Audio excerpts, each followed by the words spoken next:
शिव गुरु के चरणों में प्रणाम करती हूँ। माता पार्वती के चरणों में प्रणाम करती हूँ। मेरा प्रणाम स्वीकार हो। साहेब भैया के चरणों में प्रणाम करती हूँ। नीलम दीदी के चरणों में प्रणाम करती हूँ। सभी देवी देवताओं के चरणों में प्रणाम करती हूँ। मेरा प्रणाम स्वीकार हो। सभी गुरु बहन गुरु भाइयों को प्रणाम करती हूँ। मेरा प्रणाम स्वीकार हो। मैं कमलेश,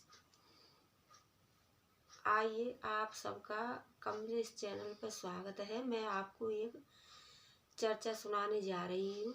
चर्चा बहुत सुंदर है। चर्चा बहुत सुंदर है। मैं आपको एक चर्चा सुनाने जा रही हूँ कि ये एक छोटा सा शहर था। छोटा सा शहर था तो उसमें शहर में एक पति पत्नी दोनों रहते थे। पति पत्नी रहते थे दोनों। तो उनके पास कोई बच्चा नहीं था। बहुत दिन के बाद और एक बच्चा पैदा हुआ था, लड़का पैदा हुआ था। तो अपने बेटे को उन्होंने पढ़ाया लिखाया, अच्छे संस्कार दिए। तो वो लड़का डॉक्टर बन गया। पढ़ लिख करके एक अच्छा डॉक्टर बन गया। अच्छा डॉक्टर बन गया तो उन्होंने शादी कर दी। शादी कर दी तो अपनी पत्नी को भी वो लड़का वहीं पर लेके चला गया जहाँ ड्यूटी करता था। तो पत्नी को भी वहीं पर लेके चला गया और अपना भी चला गया। तो घर पे कौन, माता पिता दोनों घर में रहते थे। तो 6 महीना हो गई, 1 साल हो गई। तो माता पिता के पास उन्होंने न कॉल किया और न कभी फोन किया। तो माता पिता को बहुत चिंता सताने लगी कि हमारा बेटा न कॉल कर रहा है और न कोई फोन कर रहा है, न कोई मैसेज दे रहा है। तो माँ बाप को बहुत चिंता सताने लगी। तो एक दिन माँ बाप दोनों जिस शहर में ड्यूटी करता था उसी शहर में और माता पिता दोनों जाने लगे। उसी शहर में पहुंच गए माता पिता। तो बेटा था वो ड्यूटी जा रहा था और बहू की भी सरकारी सर्विस लग गई। तो दोनों पति पत्नी आराम से रहते थे। तो दोनों माता पिता उसके घर पर पहुंचे, मकान पर पहुंचे। तो बेटा ड्यूटी जा रहा था। तो बेटा ने न नमस्कार किया और न पैर छुए, माता पिता से बोला ही नहीं, ऐसे ही सीधा चला गया। सीधा चला गया। तो शाम वो दोनों पति पत्नी घर पे पहुँचे। पति पत्नी घर पहुँचे तो घर पे एक नौकरानी थी। तो नौकरानी थी, वो नौकरानी के पास पहुँच गए और कहने लगे कि हमारे बहू और बेटा कब तक आएंगे। तो नौकरानी बताने लगी कि सर और सर की मैम साहब तो अब शाम को ही आएंगे, दोनों ड्यूटी के लिए निकल गए हैं। ड्यूटी के लिए निकल गए हैं। तो शाम हुआ तो बहू भी आई और बेटा भी आया। बेटा आया फिर भी माँ के और पिताजी के पास नहीं पहुँचा, क्योंकि वो पति भी कमा रहा था और पत्नी भी कमा रही थी। तो वो दोनों इतने पैसा में अंधे हो गए कि माँ बाप की भी इज्जत करना छोड़ दिए। माँ बाप को भी भूल गए। जब खाने का समय हुआ तो वो उसकी नौकरानी और खाना लेकर के आई कि लो माँ बाबूजी खाना खा लीजिए। तो माँ बाबूजी थे वो बहुत गुस्सा में थे।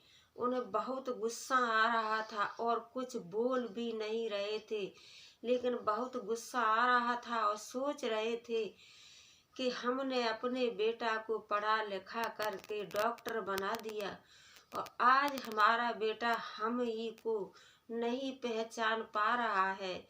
ये सब पैसे की करामात है। तो शाम को अपनी नौकरानी के हाथ से खाना भिजवा दिया।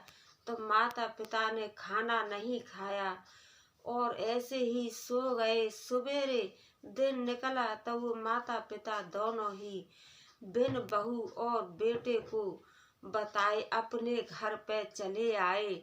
बहू बेटा नौकरानी से कहने लगे कि हमारे माँ और बाबूजी कहाँ हैं। तो नौकरानी कहने लगी कि सर आपके माता पिता तो दोनों घर पे चले गए।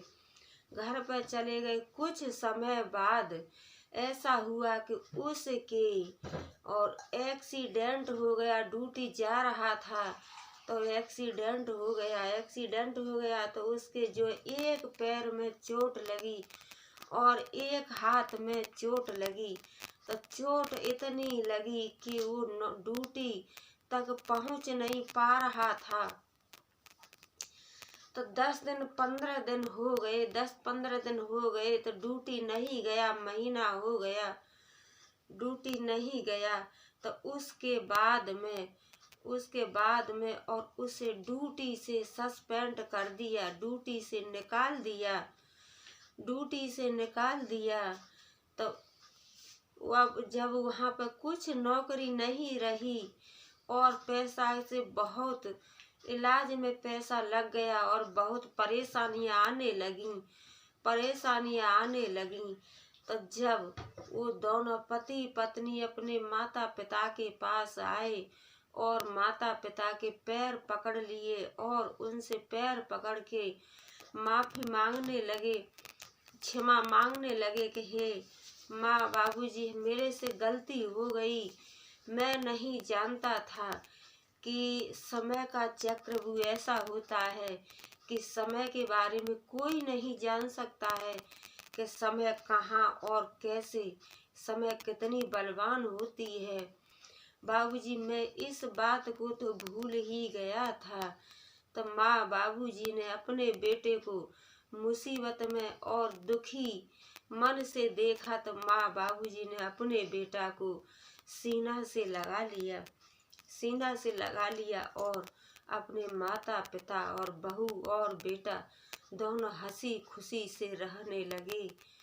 और यही कहते हैं कि समय का चक्र कोई नहीं पहचान सकता है कि समय अपना चक्र कहाँ दिखा दे। मेरी वीडियो को भाई आप लाइक किया करो, सब्सक्राइब किया करो, कमेंट किया करो भाई। देखो लाइक करने में, सब्सक्राइब करने में कोई पैसा खर्चा नहीं होता है। तो कम से कम लाइक शेयर कमेंट सब्सक्राइब कर दिया करो भाई। मैं आपके लिए इतना मेहनत करती हूँ फिर भी आप मेरी वीडियो पर कोई ध्यान नहीं दे रहे हो। हर हर भोले, ओम नमः शिवाय।